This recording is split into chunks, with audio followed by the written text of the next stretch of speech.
அன்பார்ந்தவர்களே, கடவுளுடைய இயல்பு என்ன என்பதை வீரமாமுனிவர் தேம்பாவணியில் பல பல இடங்களிலே சொல்லி செல்கிறார். இன்று அப்படி இறையடியாருடைய கண்ணோட்டத்திலே கடவுளுடைய பண்புகள் என்ன என்பதை காணப்போகிறோம். மிக அருமையான ஒரு செய்யுள் மூலமாக இதை நமக்கு அவர் தருகிறார். கடவுளுடைய இயல்பு அது என்ன என்பதை நாம் இன்று பார்க்க போகிறோம்.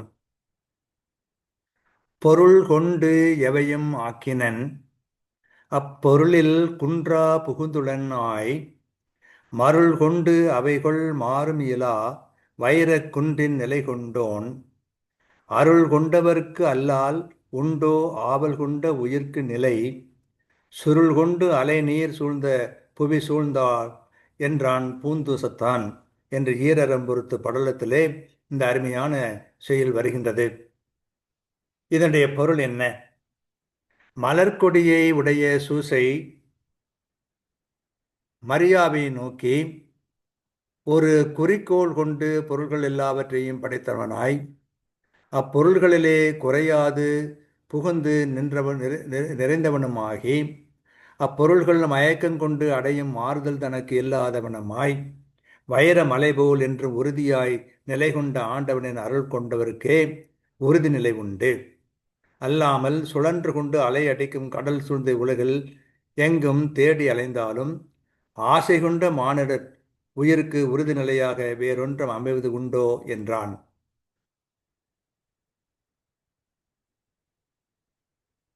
குறிக்கோளுடன் அனைத்தையும் படைத்தவன் இறைவன். படைப்பில் ஊடுருவி நிற்பவன். படைப்பு மறையினும் தான் மறையாதவன். என்றும் நிலைக்கு அவனது அருள் அடைந்தவருக்கு உறுதி உண்டு, வீடு பயன் உண்டு. உலக பற்று உடைய மனிதருக்கு நிலை பேறு ஏது என்று வினவுகிறதை பார்க்கிறோம்.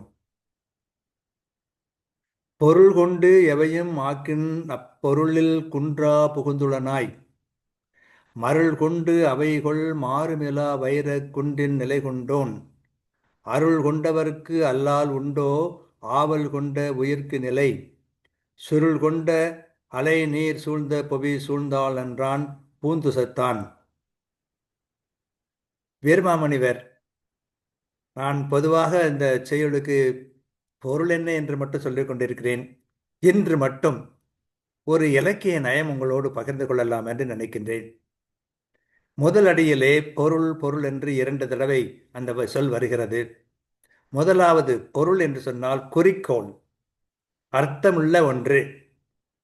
அவனுடைய படைப்புக்கு அர்த்தம் இருக்கிறதா, அதுக்கு ஒரு குறிக்கோள் இருக்கிறதா என்ற அர்த்த சொல்லில் பொருளிலே பொருள் என்ற சொல்லை பயன்படுத்துகிறார். இரண்டாவது பொருள் என்பது படைப்புகள் எல்லாமே. ஆகவே அவர் நினைத்தால் எத்தனையோ வகையிலே நம்மை தம்முடைய இலக்கிய நயத்தினால் சுண்டி இழுக்க முடியும். தேம்பாவணியை ஆர்வத்தோடு கொஞ்சம் பொறுமையோடு படித்தோம் என்று சொன்னால் அந்த இலக்கிய நயங்களெல்லாம் நமக்கு புரியும். ஆக குறிக்கோளோடு கடவுள் அனைத்தையும் படைக்கின்றான். அந்த படைப்பு ஒவ்வொன்றிலும் அவன் இருக்கின்றான். அந்த பொருள்கள் படைப்புகள் அழிகின்றன, மாறுகின்றன. ஆனால் அந்த பொருள்களிலே இருக்கிற கடவுள் இறைவன் மாறுவதில்லை, அழிவதில்லை. அவனுடைய அருள் கொண்டவர் தான் நிலையான வாழ்வு பெற முடியும். பிற பொருள்கள் மீது ஆசை கொண்டவர்களுக்கு அந்த நிலை வாழ்வு இல்லை என்று ஒரு உயர்ந்த கருத்தினை, தத்துவத்தை, பேருண்மையை இறையடியார் வீரமாமுனிவர் இன்று நமக்கு உணர்த்துகிறார். புரிந்து கொள்வோம். இலக்கிய நயத்தை எல்லாம் ரசித்து பார்ப்போம். வாழ்க.